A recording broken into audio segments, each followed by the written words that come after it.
Yan, so good morning mga farmers. Welcome back to my channel, Sir Chad the Farmer, ang gurong magsasaka ng Sibungas, Cebu, Philippines.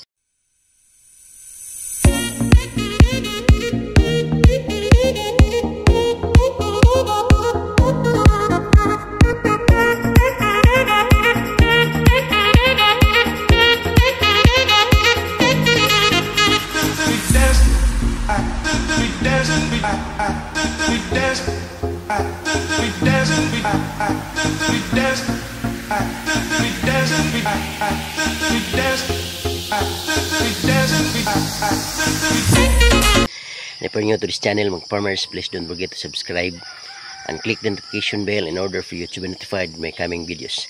Thank you and enjoy this vlog.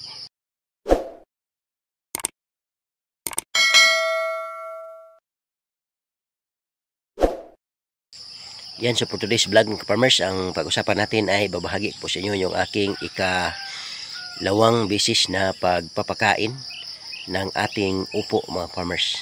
Okay? So, babahagi po sa inyo mga farmers kung anong abono ang aking gagamitin sa pag-aabono ng ating upo, no? Sa ikalawang abono hanggang sa mga susunod na mga pag-aabono. Okay, so bago ang lahat mga farmers, shoutout muna sa ating mga kaibigan, no? At the same time sa ating mga mentors. Shoutout daw Jupil the Farmer, anak ni Matoy ng Montpelier, Argao, Cebu. At the same time shoutout din kay Gaupino Yanggurin Kaminadi ng Barangay Manatad, Sibungas, Cebu. At the same time shoutout sa ating kaibigan, isa din ating mentor, no? Shoutout kay Boss Farmer Montijo ng Barangay Anahaw, Argao, Cebu. Okay. At the same time shout out sa ating kaibigan mula dyan sa Persian Gulf, Qatar. Shout out Idol Aquaros at sa iyong mga kasamahan sa trabaho.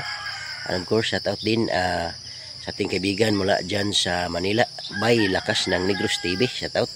At the same time shout out din, no, tuloy-tuloy ang pagtatanim sa ating kaibigan mula dyan sa Tiasong, Quezon Province. Shout out Tay Bisay Magsasaka. Okay.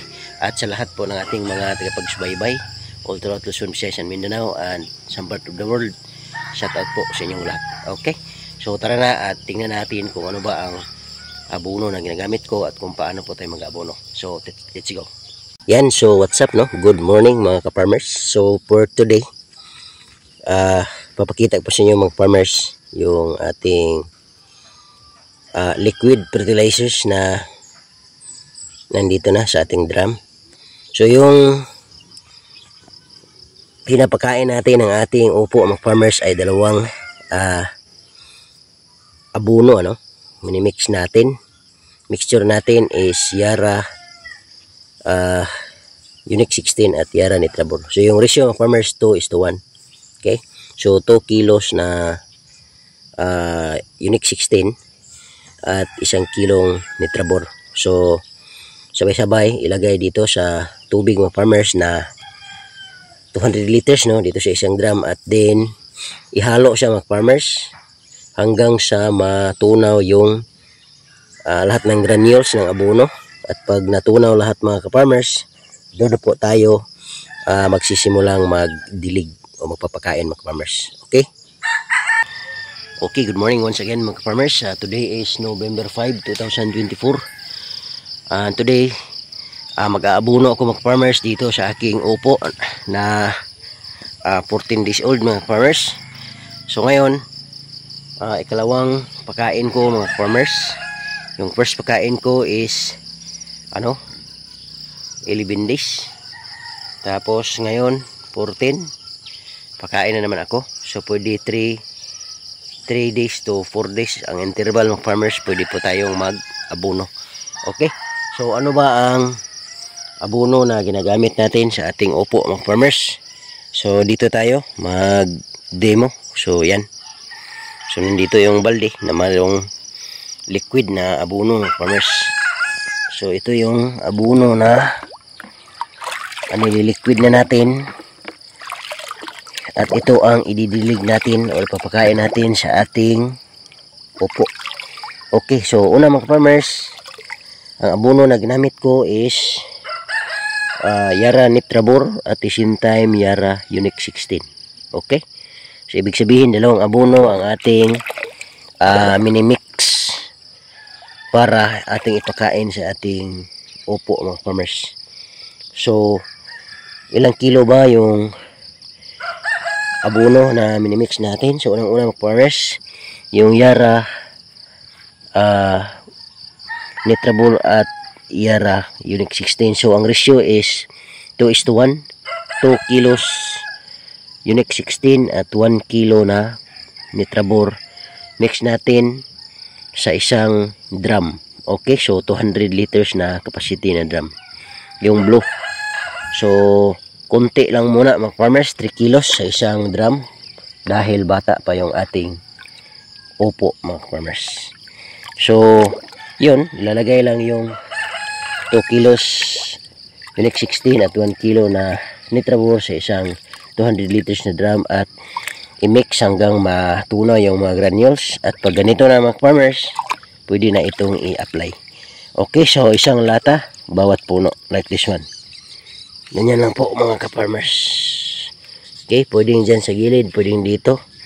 Okay, so ganyan mga farmers. So move forward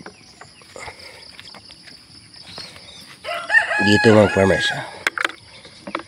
Isang lata ng sardinas. Okay, ganyan mga farmers. Yan yung ating mga proseso sa pagdidilig mga farmers o pagpapakain ng ating upo. Madali lang ito mga farmers. Okay, ganyan. Ganyan lang mga farmers.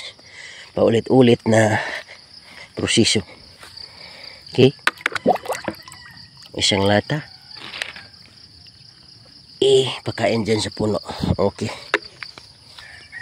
Next. Yung puno. Isang lata. Pakain dyan sa puno. Okay. So ganyan lang yung proseso mga farmers. Napakasimple. Ang importante mga farmers is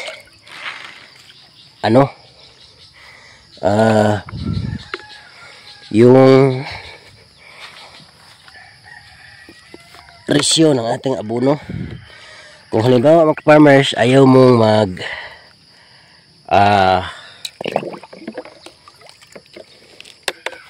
mag-Nitrabur, pwede rin 100% Unique 16 mga farmers, depende sa sitwasyon ng yung tanim. Okay, so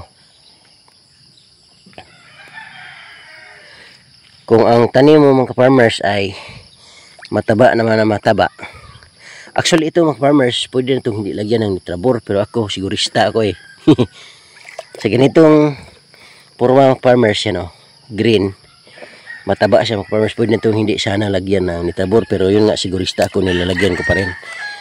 So pwedeng 3 kilos na Yara Unique 16 lang mga farmers ang iyong i-mix sa isang 200 liters na capacity drum, tapos tunawin at yun nga ididilig. Pwede lang ganun mga farmers, pero yun nga sabi ko, medyo ako sigurista, kaya nilalagyan ko rin ng Nitrabur mga farmers para sureball.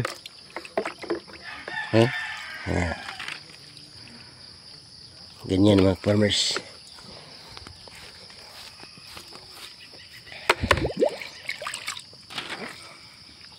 Okay.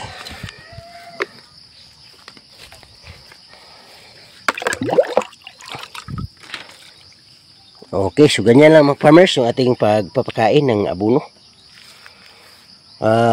Ulit-ulitin lang yung proseso farmers hanggang matapos yung buong area natin.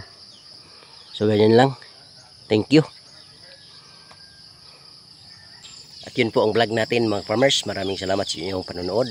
Once again, this is Sir Chad the Farmer, ang gurong magsasaka ng Sibunga, Cebu, Philippines. Bye bye and thank you.